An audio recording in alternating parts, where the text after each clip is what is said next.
Welcome back, everybody. For today's deep dive, we're going to be looking at something a little different. Oh, Yeah, a fantasy novel. cool.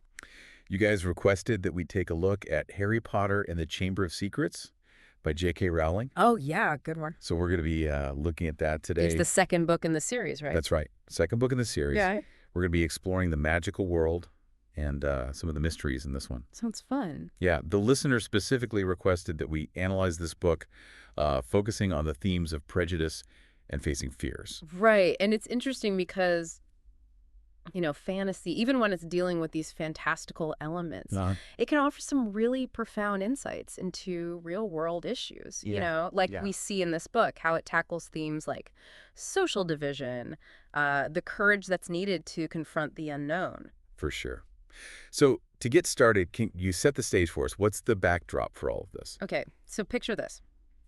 Hogwarts School of Witchcraft and Wizardry. It's this hidden magical world, and Harry is returning for his second year. It's excited. He's excited to be back. To be back, but there's a shadow hanging over him. Right. Due to the strange events of the previous year. Yeah, those whispers about he who must not be named. Exactly, and the scar on Harry's forehead. Right.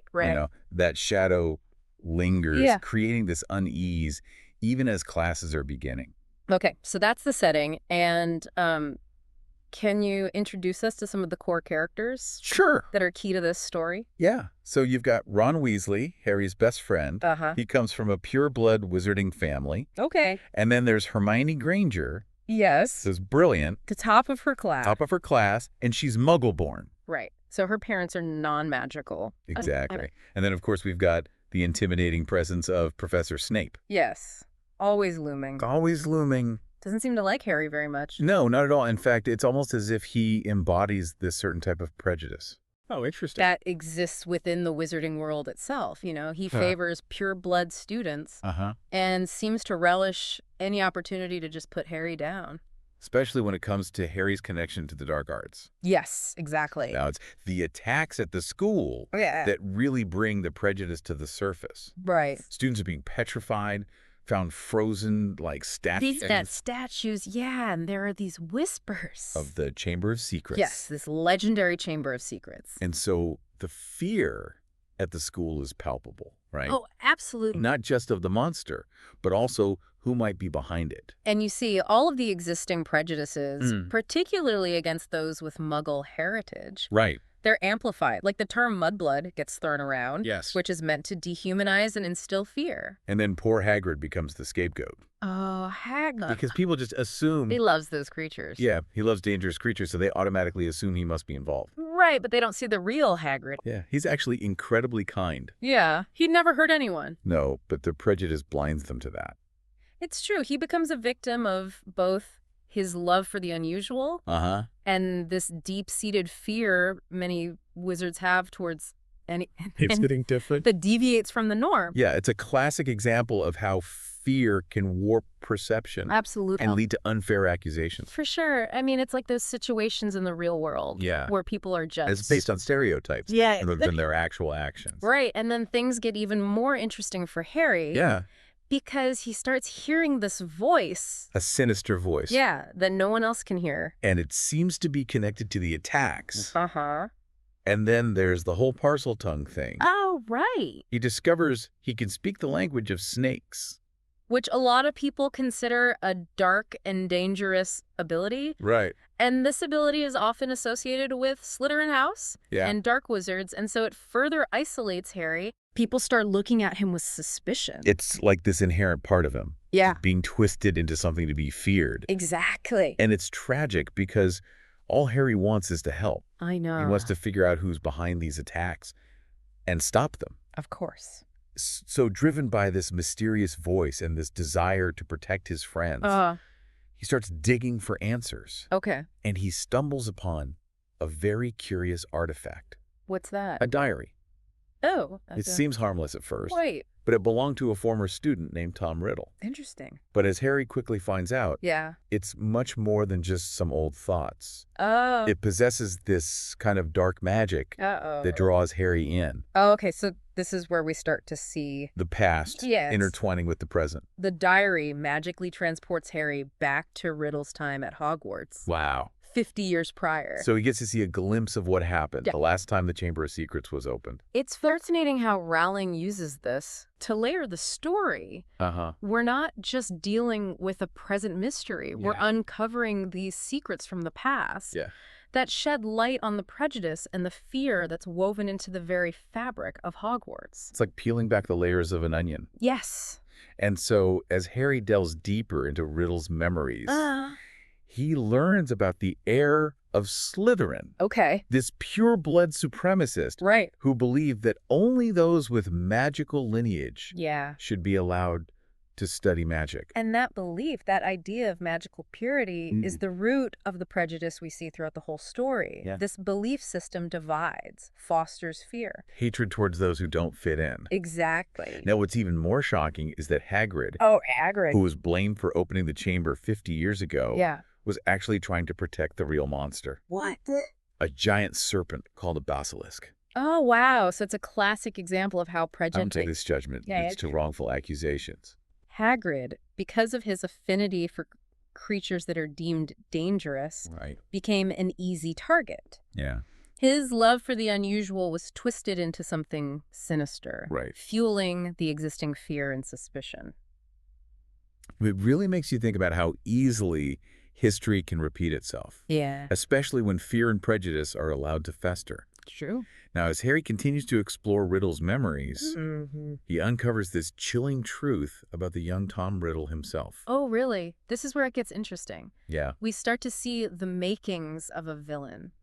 What events, what choices led Tom Riddle down this path of darkness and hate? It's a question that resonates far beyond this magical world. I know, it really makes you consider the forces that shape individuals, the choices that they make.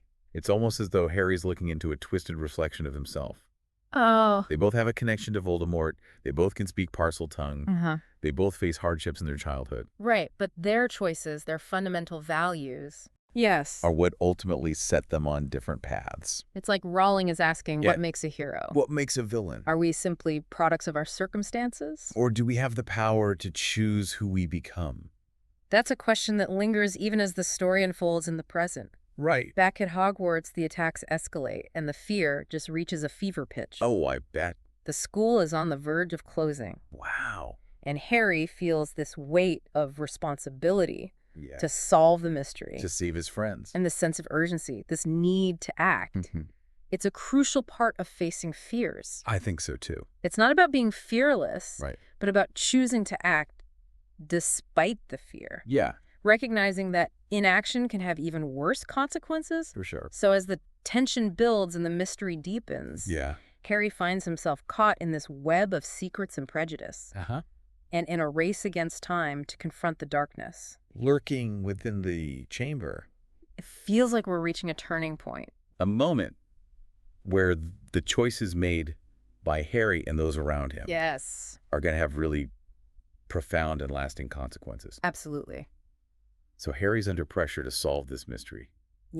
But he's also grappling with this connection to Voldemort. Right, that ability to speak Parseltongue. It makes him stand out, but not in a way that he ever wanted. No, it's like he's being forced to think.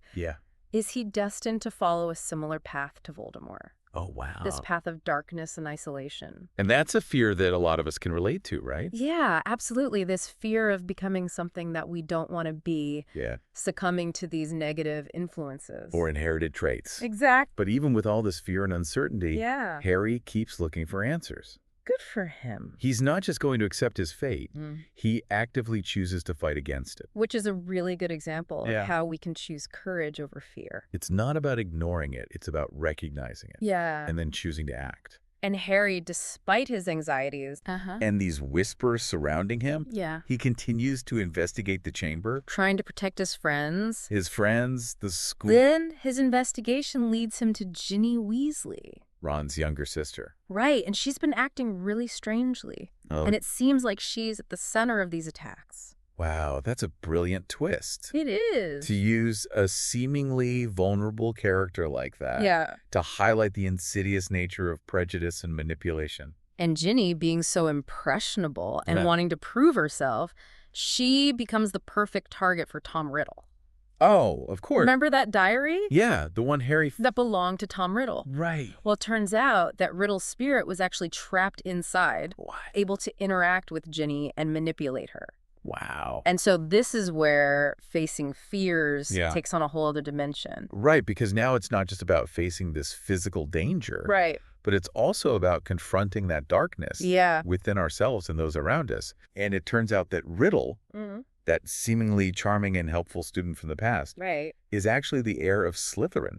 Oh, wow. He's the one who opened the chamber 50 years ago. So he's been using the diary to orchestrate the attacks. Yes, to purge the school of those he deems unworthy. Which are? Muggleborns. Oh, wow. It's a chilling reminder that prejudice often hides behind these masks of respectability. Right, he had these seemingly pure intentions. Yeah, and was able to manipulate everyone around him. Twisting their fears and insecurities into weapons. Wow. So the climax of this book, that descent into the Chamber of Secrets. Yeah. It's not just a physical confrontation with a monster. Oh, it's symbolic. It's a symbolic battle against prejudice and fear. Harry, armed with courage and loyalty, is facing this embodiment of hatred and intolerance. And he has help.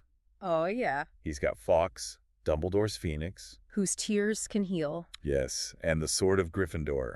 Which appears when they need it. It's almost like those magical elements represent the strength and resilience that we find in those unexpected places. Yes. The power of hope and love. To combat the darkness and the fear. And Harry defeats the basilisk. And saves Ginny.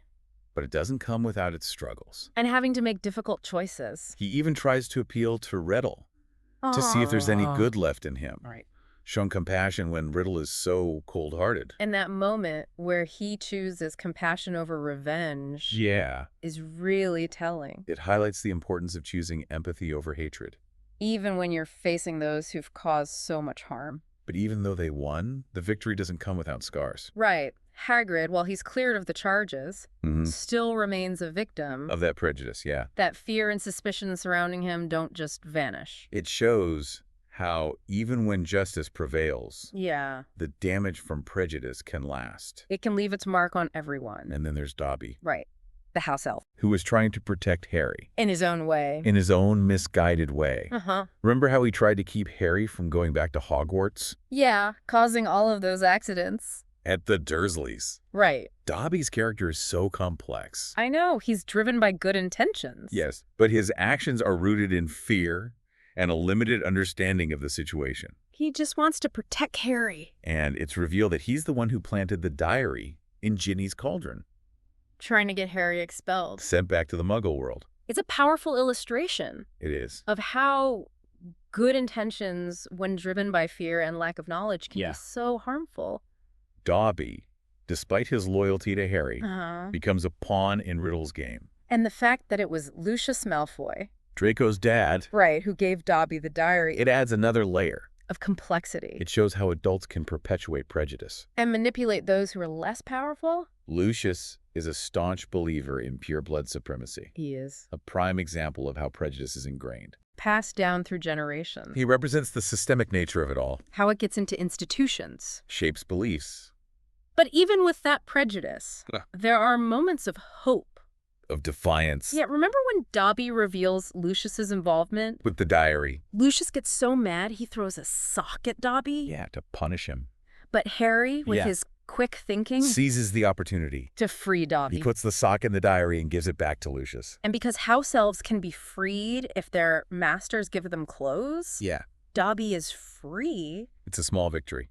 But significant. It's a symbolic blow against that whole system. That kept Dobby enslaved. It's a reminder that those small acts of defiance can have a ripple effect. Challenging the status quo. Inspiring others to fight for justice and equality. So we see these themes playing out on all these different levels. From Harry and Ginny's struggles. To Lucius and the system. And that power and manipulation. It's a rich tapestry of human experience woven into this magical world. It is. But even with the darkness and the struggle, there's hope. There is. Harry chooses to fight for what's right.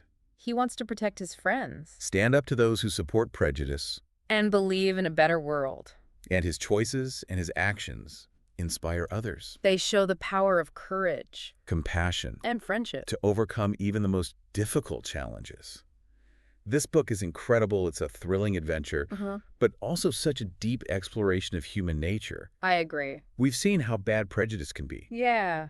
But we've also seen the power of courage. And the importance of challenging injustice. And it's not just about individual heroism, right? You're right. It's about community, standing together against hatred and fear. Like when the students rally around Hagrid. When he's arrested. Even though they were afraid of him. Because of the creatures he likes. They knew it was wrong. And spoke out for him. They chose to confront their fears and stand up for what they thought was right. It's a reminder that to challenge prejudice, it takes everyone. You have to speak out against it. Even when it's uncomfortable. Yeah, even when it's inconvenient. Speaking of uncomfortable, let's talk about the ending. Okay. It's not all happy, is it? No, I mean, the chamber is closed. The monster's defeated. But the prejudice is still there. That's what's so powerful about this story. I think so. It acknowledges that defeating a monster doesn't just magically fix everything. It doesn't erase the underlying issue. That let it happen in the first place. The wizarding world still has work to do. Yeah, to confront those prejudices. Of the systems that make them worse. And Harry, even though he won, knows that he has things in common with Voldemort. That must be hard. He can speak Parseltongue. He has that connection to the dark arts. It weighs on him. It does. It's a powerful reminder that we all have the potential for both good and bad. It's about the choices we make. Not just our abilities. And Dumbledore says that, right? He does. He reminds Harry that our choices show who we are. More than our abilities. It's about agency. Having the power to choose our own destiny. We can't always choose our circumstances. Or our abilities. But we can choose how we respond to them. What we value and what we do. And that's important when facing our fears. This book is full of characters who do that. Like Harry fighting the basilisk. Ron facing his fear of spiders. And Hermione standing up to the bullies. And their courage makes other people brave. It inspires them to act. To challenge things and fight for a better world. Like Neville Longbottom. He's not the most talented wizard. But he's so brave. When he stands up to his friends when they break the rules. It shows that courage can be anything. And anyone can make a difference. So bringing it back to the listener's request. About prejudice and facing fears. What stands out to you?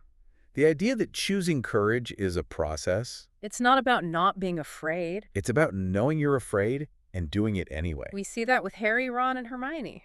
And that idea can really apply to our own lives. Yeah, we all face challenges. We all have fears. But we can choose how to respond to them. We can be defined by them, or we can confront them. And make the world better. This story is really powerful. I think so too. It reminds us to stand up for what's right. Choose kindness. Believe in a better future. Yeah. And even though we're leaving the world of Hogwarts, let's take that message with us. Let's challenge prejudice and be courageous. Thanks for joining us on this deep dive.